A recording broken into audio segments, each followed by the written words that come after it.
Ang Russian Federation ay tinuturing na tagapagmana ng Soviet Union, isang dambuhalang bansa na minsang kinatakutan ng buong mundo. Noong kasagsagan ng Cold War, ang pangalang Soviet Union ay halos kasing kahulugan ng salitang apocalypse dahil sa lakas ng kanilang militar na kayang puksain ang buong mundo. Ngunit marami ang nagtatanong ngayon, ang Russian Federation ba ay tunay na puwersa ding dapat katakutan kagaya ng Soviet Union? O isa lamang itong anino ng dati nitong lakas na unti-unti nang bumababa bilang isang secondary superpower? Sa episode dating ito, ating pag-usapan, himayin at alamin ang katotohanan sa likod ng makinang at dambuhalang Russian Armed Forces. Ating sagutin ang katanungang, gaano nga ba kalakas ang Russian Federation? Sa kasalukuyan, ang opisyal na military budget ng Russia ay humigit kumulang 100 billion US dollars. Gayunpaman, maraming analis ang naniniwala na mas malaki ito dahil sa tinatawag na classified spending, mga gastusin ng Russian government na hindi isinasa publiko, tulad ng research sa makabagong armas, cyber warfare at kanilang mga intelligence operation. Sa kasalukuyan, may tinatayang 1 million active personnel at halos 2 million reservists ang Russian Federation.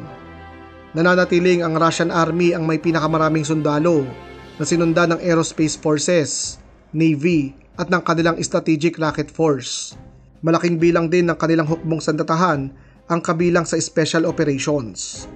Ang Russia ay nagpapatupad pa rin ng conscription kung saan ang mga kalalakihang edad 18 hanggang 27 ay obligadong magserbisyo sa militar ng isang taon. Layunin nitong mapanatiling mataas ang bilang ng kanilang mga sundalo at patuloy na sanayin ang kanilang populasyon sa isang digmaan. Sa kasamaang palad, ang conscription sa Russia ay nahaharap sa iba't ibang problema at sa kakulangan ng motibasyon ng mga sundalo nito. Narito naman ang karaniwang loadout ng isang Russian na sundalo: AK-74M assault rifle na mayroong 6 na magazine, bayoneta at granada. Nagsusuot sila ng Ratnik gear, isang modernong infantry kit na kinabibilangan ng body armor, helmet, tactical vest, night vision capability at communication system. Sa frontline battle naman, ilan sa kanila ay armado ng RPG-26 pa sa mga armored vehicle. Ang Russian Ground Forces ang may pinakamaraming tangke sa buong mundo, humigit kumulang 13,000 na kinabibilangan ng T-72, T-80 at T-90. Ang T-72 ang pinakamarami sa kanilang tangke. Meron itong 125mm smoothbore gun na mayroong effective range na 2.5 kilometers. Ito ay protektado ng composite armor na sinusuportahan ng explosive reactive armor pa sa mga modernized variant nito. Ang mga T-72 ay tumitimbang ng humigit kumulang 41 tons, may top speed na 60 kilometers per hour at tinatayang higit 5,000 units ito ang aktibo pa rin sa Russian inventory. Ang T-80 ay mas mabilis at mayroong gas turbine engine, katulad ng makina ng isang jet, kaya't angkop ito sa malamig na klima ng Siberia. Meron din itong 125mm gun, autoloader at night fighting capability. Tumitimbang ito ng humigit kumulang 46 tons, may top speed na 70 kilometers per hour at effective range na humigit kumulang 3 kilometers. Tinatayang nasa 450 hanggang 550 units ito ang kasalukuyang aktibo. Ang T-90 naman ang pinakamodernong aktibong tangke nila. Meron itong advanced fire control system, thermal imaging sight at contact era. May effective range ito na umaabot ng 3 kilometers, may top speed na 60 kilometers per hour at operational range na aabot ng 550 kilometers. Tinatayang may higit 350 na aktibong unit ng T-90 ang Russian Ground Forces. Samantala, ang pinakamodernong tangke ng mga Russian ay ang T-14 Armata, isang next generation tank na mayroong unmanned turret, autoloader, digital fire control at protektado ng Afghanit Active Protection System. Gumagamit ito ng modular composite armor at ng explosive reactive armor na sinasabing kayang salagin maging ang pinakabagong anti-tank guided weapon ng mga western country. Ang T-14 ay may 125mm smoothbore cannon na kayang balahan ng guided weapon. Meron din itong effective range na aabot ng 4 kilometers at may kakayahang mapalitan ang kanyon nito ng 152mm upgrade. Tumitimbang ito ng humigit kumulang 55 tons at meron itong top speed na hanggang 80 km per hour. Sa kasamaang palad pa sa mga Russian, ang kanilang modernong tangking ito ay mas mababa pa sa 100 units kung saan karamihan sa mga ito ay ginagamit lamang sa testing. Para sa kanilang infantry fighting vehicle, gumagamit ang mga Russian ng kanilang BMP series, partikular na ang BMP-2 at ang BMP-3. Ang BMP-2 ay may 30mm autocannon, 7.62mm coaxial machine gun at anti-tank guided missile launcher. Tumitimbang ito ng humigit kumulang 14 tons, may speed na 65 km per hour at may kakayahang lumangoy sa bilis na 4 km per hour. Meron itong crew na 3 at maaaring magsakay ng 7 infantry troops. Ang BMP-3 naman ay mas modern. Meron itong 100mm main gun na may capability na tumira ng anti-tank missile, kasama pa ang 30mm autocannon at ang 7.62mm machine gun. May bilis itong 70 km per hour sa lupa at 10 km kada oras naman sa tubig. Meron din itong mas makapal na armor at mas advanced na fire control system. Para naman sa kanilang armored personnel carrier, ginagamit nila ang BTR-80 at ang BTR-82A.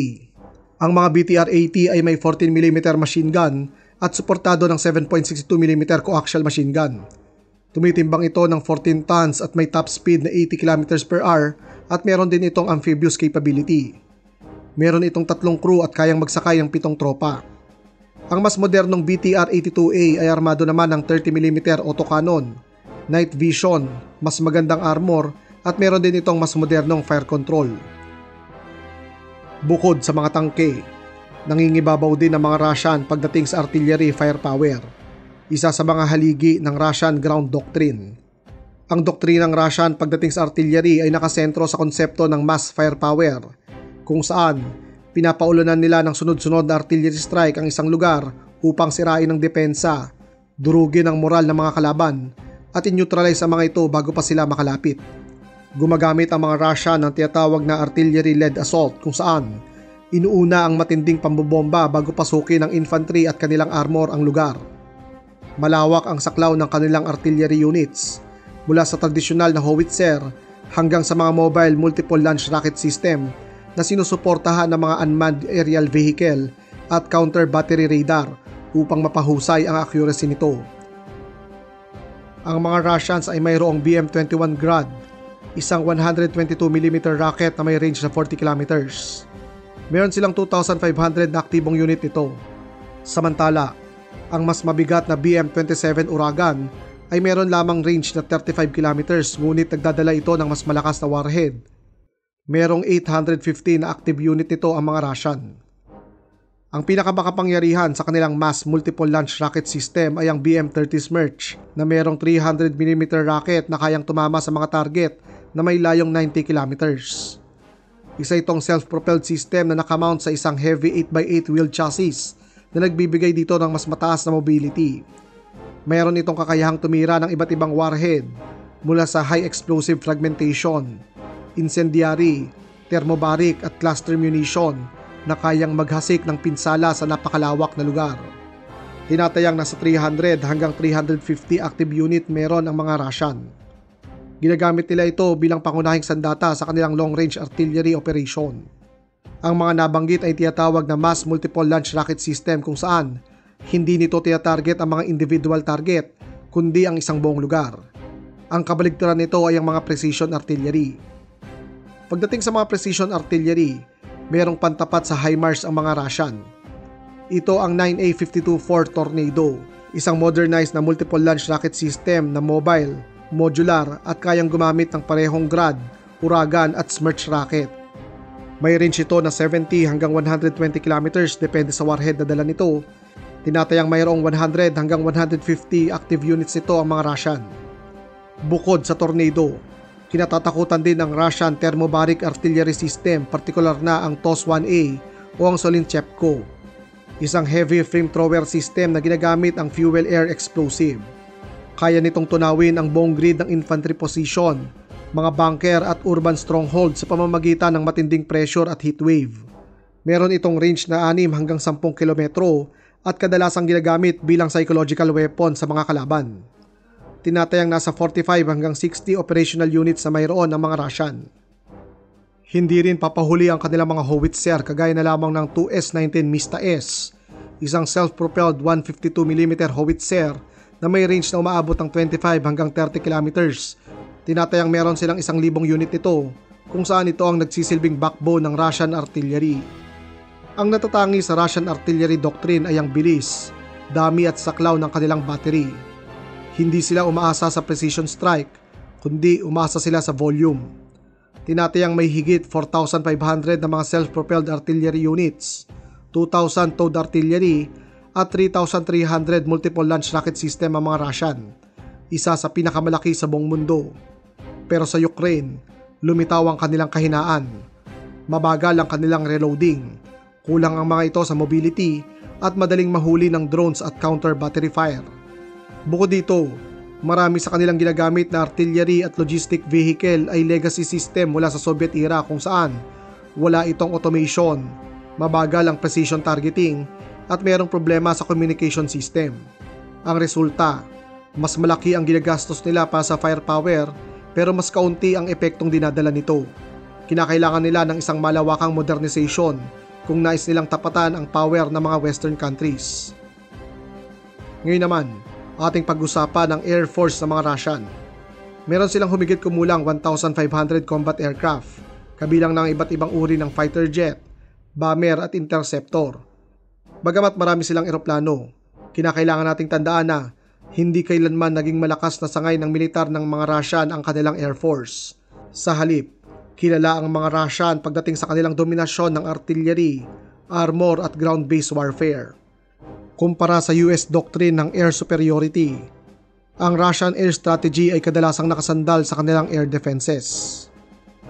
Ang isa sa pinakamoderno sa mga air asset ng mga Russian ay ang Su-35S, isang multi-role fighter na may maximum speed na Mach 2.25, range na 3,600 kilometers at armado ng 30mm cannon. Meron itong 12 attachment kung saan pwede itong magdala ng mga air-to-air missile, air-to-ground missile, guided bombs at fuel tank. Sa madaling sabi, kaya nitong magdala ng napakaraming missile o iba't ibang armas kung saan pwede itong magsagawa ng matinding pag-atake o iba't ibang mga misyon. Tinatayang mayroong 110 hanggang 120 na aktibong unit ng Su-35S ang Russian Air Force na karamihan ay nakatalaga sa Western at Eastern Military District. Kasama rin dito ang Su-34, isang strike fighter na may kakayahang magdala ng 8 toneladang precision-guided munition, may range na 4,000 km at may armor-plated cockpit para sa crew protection. Ginagamit ito sa mga ground attack operation lalo na sa Syria at Ukraine kung saan kaya nitong magsagawa ng mga surgical airstrike habang nakaiiwas sa mga radar. Bukod dito, ito ay pwedeng armasan ng iba't ibang klase ng bomba at missile tulad ng anti-ship hanggang sa bunker-busting weapon. Kaya naman, versatile ito sa iba't ibang uri ng labanan. Tinatayang mayroong 120 hanggang 130 na mga unit nito ang mga Russian. Meron din silang MiG-31, isang high-speed interceptor na may top speed na Mach 2.83, ang pinakamabilis na fighter jet sa daigdig. Meron itong range na 3,000 km at kayang nitong magdala ng mga long-range air-to-air missile. Ang pangunahing layunin ng MiG-31 ay depensahan ang napakalawak na himpapawid ng Russia mula sa mga bomber, cruise missile at stealth aircraft na nagtatangkang pumasok sa kanilang teritoryo. Dahil sa mga misyon ito, dinisenyo ang eroplanong ito na lumipad ng napakabilis upang mabilisan din itong matawid ang napakalaking teritoryo ng Russia. Hindi ito tulad ng ibang fighter na ginagamit sa dogfight o aerial battle. Ang MiG-31 ay isang tagabantay na sumasalubong at tumitira sa mga kalaban habang malayo pa ang mga ito. Sa kasalukuyan, mayroong 300 na operational unit nito ang mga Russian. Gayunpaman, ang pinakamodernong asset ng Russian Air Force ay ang Su-57, ang kanilang 5th generation stealth fighter na may internal weapons bay, radar absorbent coating at super cruise capability. Dinisenyo ang eroplanong ito para tapatan ang mga Western stealth jet tulad ng F-22 Raptor at F-35 Lightning II. May kakayahan itong mag-operate ng iba't ibang combat role mula sa air superiority hanggang sa precision strike mission habang nananatiling hindi makita sa mga radar. Gayunpaman, kakaunti pa lamang ang aktibong unit nito. Sa katunayan, tinatayang wala pang 20 units nito ang aktibo sa Russian Air Force. Ngayon naman, ating pag-usapan ang mga strategic bombers ng Russian Air Force. Una rito ay ang Tu-95 Bear, isang turboprop strategic bomber na unang lumipad noong 1950s, ngunit patuloy pa rin ginagamit. Meron itong cruising speed na humigit kumulang 710 km/h, maximum range na 15,000 km at ceiling na 12,000 meters. Kaya nitong magdala ng iba't ibang armas kabilang na ang nuclear cruise missile na may range na lampas ng 2,500 kilometers. May tinatayang 60 units ng mga Tu-95 Bear na nasa aktibong serbisyo at ito ang pangunahing workhorse ng Russian Nuclear Air Leg.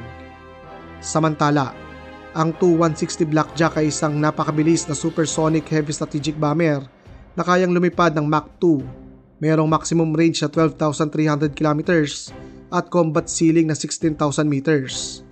May kapasidad ito na magdala ng 40 tons ng armas kabilang na mga cruise missile at nuclear cruise missiles. Tinatayang meron itong 17 operational unit ang mga Russian.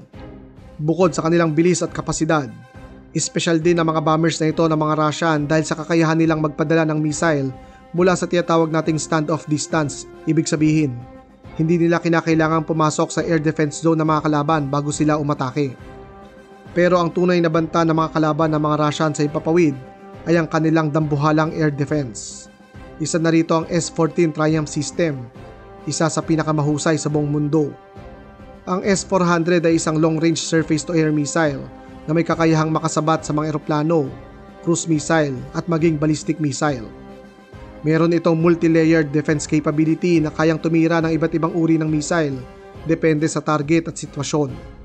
Pinipili ng mga Russia ang air denial kung saan hindi nila pinapayagang makalipad ang kanilang mga kalaban kaysa magkamit ng air superiority kagaya ng mga Amerikano. Ngayon naman, ating pag-usapan ang lakas nila sa karagatan. Ang Russian Navy ay lubos na dehado kumpara sa mga Amerikano, lalo na sa pagdating ng aircraft carrier at blue water operation. Meron lamang silang isang carrier, ito ang Admiral Kuznetsov, isang dating missile cruiser na kinonvert para maging carrier. Kaya nitong magdala ng 30 na Su-33 at MiG-29K naval fighters at iba't ibang uri ng mga anti-ship missile. Armado rin ito ng iba't ibang mga air defense system kabilang na ang mga missile at ng close-in weapon system. Sa kabila ng napakaraming armas na ito, mas madalas pa ang carrier na ito sa dry dock o sumasailalim sa mga pag-aayos dahil sa mga paulit-ulit na aberya, kakulangan sa maintenance at mga aksidenteng sunog. Dahil dito, hindi may tuturing na maaasahang armas ng Russian Navy ang Admiral Kuznetsov.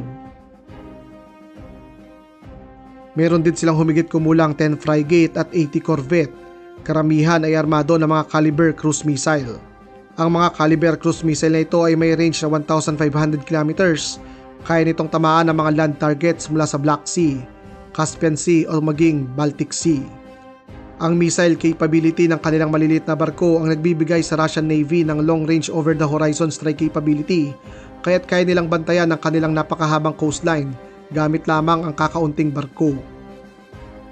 Gayunpaman, isang matinding dagok ang dinanas ng Russian Navy noong 2022 nang mapalubog ang kanilang missile cruiser na Moskva, ang flagship ng Black Sea Fleet ng mga Ukrainian gamit ang Neptune missile.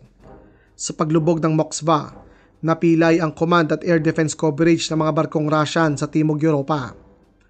Gayunpaman, kahit limitado ang lakas ng kanilang surface fleet, hindi natin ito masasabi sa kanilang undersea warfare capability, lalo na sa larangan ng nuclear-powered submarine. Ang mga Russian ay armado ng 20 attack submarine, kabilang na ang modernong Yasen class. Ang mga ito ay nuclear-powered, ultra-quiet at may kakayahang magdala ng iba't ibang klase ng cruise missile. May top speed ang mga ito na 31 knots o 57 km/h sa ilalim ng tubig at may operational range na halos walang limitasyon dahil ang mga ito ay nuclear propulsion. Bukod sa mga attack submarine, ang mga Russian ay armado rin ng mas nakatatakot na tinatawag nating ballistic missile submarine. Mayroon silang 11 nito. Ito ang Borei-class ballistic missile submarine na bumubuo sa sea-based leg ng Russian nuclear triad. Bawat isa sa mga Borei-class na ito ay kayang magdala ng 16 na Bulava intercontinental ballistic missile na may range na 8,000 kilometers kung saan bawat isa sa mga ito ay kayang tumarget ng iba't ibang lungsod. Ang mga ito ay may kakayahang lumubog sa malalayong bahagi ng Arctic o Pacific Ocean at manatiling undetected habang naghahandang tumira. Dahil dito, ang ballistic missile submarine ng mga Russian ay tinuturing na pinakamapanganib nilang armas. Ang mga Russians ay mayroon ding halos mythical na reputasyon pagdating sa kanilang special forces. Ating isa-isahin ang mga ito. Una, GRU Spetsnaz. Ito ang pangunahing Special Operations Unit ng Russian military. Tinatayang meron itong humigit kumulang 15,000 operatives. Ang GRU Spetsnaz ay ginagamit sa deep reconnaissance, sabotage mission at unconventional warfare. Sila ang madalas na unang ipadala sa likod ng mga kalaban upang gumawa ng disruption sa command structure, mag-observe ng troop movement o sirain ang mga critical infrastructure kagaya na lamang ng tubig, kuryente at internet. Kilala sila sa kanilang brutalidad at tagumpay ng mga sikretong misyon tulad ng sa Afghanistan noong 1980s kung saan ginamit sila sa mga assassination at guerrilla training at sa Chechnya kung saan sila ang naging instrumento sa pagdurog ng mga separatist movement gamit ang infiltration, pananabotahe at psychological warfare. Sumunod, ang Elite Counterterrorism at Hostage Rescue Unit sa ilalim ng Federal Security Services. Sila ang unang rumiresponde sa mga krisis tulad ng hostage situation, urban raid at anti-terrorist operation. Bagamat mas konti ang kanilang bilang na tinatayang nasa 500 hanggang 700 operatives lamang, sila ang pinaka-trained pagdating sa precision, close quarter combat at psychological tactics. Sumunod ay ang VDB Airborne Special Forces. Ang special unit ito ng mga Russian ay bahagi ng VDB kung saan kombinasyon ito ng light armor, paratroop capability at bilis. May tinatayang 40,000 hanggang 50,000 na mga tropa ang VDB Airborne Special Forces na kayang i-deploy ng mabilisan sa anumang conflict zone. Layunin ng VDV na gumawa ng shock and disruption sa unang araw ng gyera, mag-occupy ng airport, magputol ng supply line o umatake mula sa likuran ng mga kalaban. Kumpara sa mga Spetsnaz, ang pangunahing layunin ng VDV ay hindi stealth o covert operation. Sila ay assault-oriented unit na ginagamit pa sa malawakang rapid shock deployment. Gayunpaman, bumagsak ang prestige ng VDB Airborne Special Forces nang magsimula ang Ukrainian War. Noong unang bahagi ng digmaan dito, pumalpak ang kanilang pag-atake sa main airport ng Kiev kung saan sila ay dumanas ng napakatinding casualty dahil nabigo ang kanilang mga kasamahan na puntahan sila makalipas ang kanilang paradrop. Ang insidenteng ito ang nagpakita sa kahinaan ng Russia pagdating sa coordinated joint operation. Ngayon naman, ating pag-usapan ang sangay ng armed forces ng Russia na tunay na kinatatakutan ng lahat. Ito ang kanilang nuclear capability. Tinatayang may mahigit 5,800 nuclear warhead ang mga Russian, ang una sa buong mundo. Ito ang dahilan kung bakit kahit ilang ulit ng pinagdududahan ang bisa ng kanilang hukbo, hindi pa rin maalis sa pwesto bilang ikalawa sa pinakamalakas na bansa sa daigdig ang mga Russian. Dito'y dahil sa isang pindot lamang, kaya nilang wakasan ang daigdig. May tinatayang 150 active unit ng RS-24 na kasalukuyang nakadeploy sa Russia. Isa itong intercontinental ballistic missile na may range na 11,000 km kung saan bawat isa ay kayang magdala ng 4 na multiple independently targetable reentry vehicle na may 300 hanggang 500 kiloton yield bawat isa. Nakadeploy ang mga ito gamit ang road mobile launcher at missile silo, kaya't napakahirap i-target ang mga ito ng sabay-sabay. Ang mas moderno at paparating lamang na Sarmat ay isa sa pinakamodernong ICBM ng Russia. May range ito na lampas ng 18,000 km kung saan bawat missile ay kayang magdala ng 10 hanggang 15 MIRV. Bawat isa sa mga ito ay may lakas na 750 kiloton hanggang 1 megaton. Isa itong silo-based missile na nakatago sa matitibay at reinforced underground silo na kayang makaligtas sa unang wave ng nuclear attack. Bukod sa kanilang strategic arsenal, may tinatayang 1,900 tactical nuclear warhead ang Russia, ang pinakamalaki din sa buong mundo. Ang mga tactical warhead ng mga Russian ay maaaring ibala sa kanilang mga short-range missile, torpedo, depth charges at maging artillery shell. Layunin nito ay para sa battlefield use kung saan ginagamit ito para pahintuin ang opensiba ng kalaban o wasakin ng isang carrier strike group. Ito ang tinatawag nating the nuclear triad ng mga Russian: sa lupa, Gumagamit sila ng mga intercontinental ballistic missile mula sa mga road mobile launcher at sa mga reinforced underground silo. Sa kalangitan naman, may mga strategic bombers sila tulad ng Tu-95 at Tu-160 na kayang magdala ng mga nuclear cruise missile o gravity bombs. At sa dagat naman, gumagamit sila ng mga ballistic missile submarine tulad ng Borei class. Ang Russian nuclear triad ay katulad lang din ng nasa mga Amerikano. Sinadya itong idisenyo upang masiguro na kahit maubos na ang isa o dalawa sa nuclear deterrent nila, kakayanin pa rin nilang gumanti. Ngayon naman, tayo ay dumako na sa mas bagong aspekto ng warfare. Ito ang cyber warfare. Hindi katulad ng USA na gumagawa ng cyber dominance para sa global control o ng China na nakatuon sa economic espionage. Ang Russia ay nakikipaglaban sa digital front bilang isang rogue disruptor. Sa halip na kontrolin ang cyberspace, layunin nilang guluhin ito. Sirain ang tiwala sa mga institusyon, linlangin ang mga kalaban, at itulak ang kaguluhan bago pa man pumutok ang tunay na barilan. Ginagamit ng Russia ang cyber warfare hindi lamang sa pang-espiya, kundi isang psychological weapon. Isang paraan upang sirain ang tiwala ng mga citizen sa kanilang sariling bansa at upang maparalyze ang ekonomiya at komunikasyon ng kalaban bago pa man magsimula ang tunay na labanan. Ngayon naman, pag-usapan natin kung ano nga ba ang nagpapatakbo sa Russian military. Ito ang logistics. Ang Russia ay mayroong 20,000 logistic trucks, libo-libong railway wagon, at meron din silang kakayahang gamitin ang civilian rail and transport system. Subalit hindi ito perpekto. Nakita natin ang mahahabang convoy na naipit sa kalsada, mga sasakyang naubusan ng gasolina, at mga sundalong pinadala sa frontline ng walang sapat na rasyon. Mga indikasyon na hindi handa ang logistics ng Russia sa isang mabilis at malawakang operasyon. Batay sa ating mga pinag-usapan, may kita natin na napakaraming krisis ang hinaharap ng Russia, mula sa kanilang humihinang ekonomiya, mga hamon sa modernization, at paglayo ng mga dati nilang kaalyado. Gayunpaman, bakit nananatiling mabigat ang presensya ng mga Russian? Isang salita lamang: escalation. Ang anumang labanan kung saan nasasangkot ang Russia ay palaging may potensyal na lumala. Ang kanilang posisyon sa Arctic, ang kanilang impluwensya sa silangang Europa, at ang kanilang energy grip sa malaking bahagi ng Europa, lahat ito ay nagbibigay sa kanila ng leverage na kahit humina na ang kanilang militar na lakas, kayang-kaya nilang guluhin ang buhay ng milyon-milyong katao sa buong mundo. Hindi na sila ang USSR na kayang salakayin ang buong Europa, kundi isang malabong anino na lamang nito. Ngunit dahil sa lawak ng kanilang nuclear arsenal, nananatili pa rin silang banta sa kaligtasan ng buong mundo. Dito na nagwawakas ang ating episode ukol sa gaano nga ba kalakas ang Russian Federation. Anong military power pa sa hinaharap ang nais ninyong ma-feature sa ating serye? I-komento ito sa ibaba.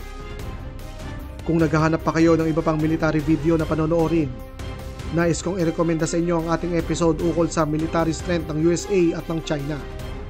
Muli, ako si Sir Ian, at sama-sama tayong mag-aral ng kasaysayan at maging mulat sa kaganapan sa daigdig.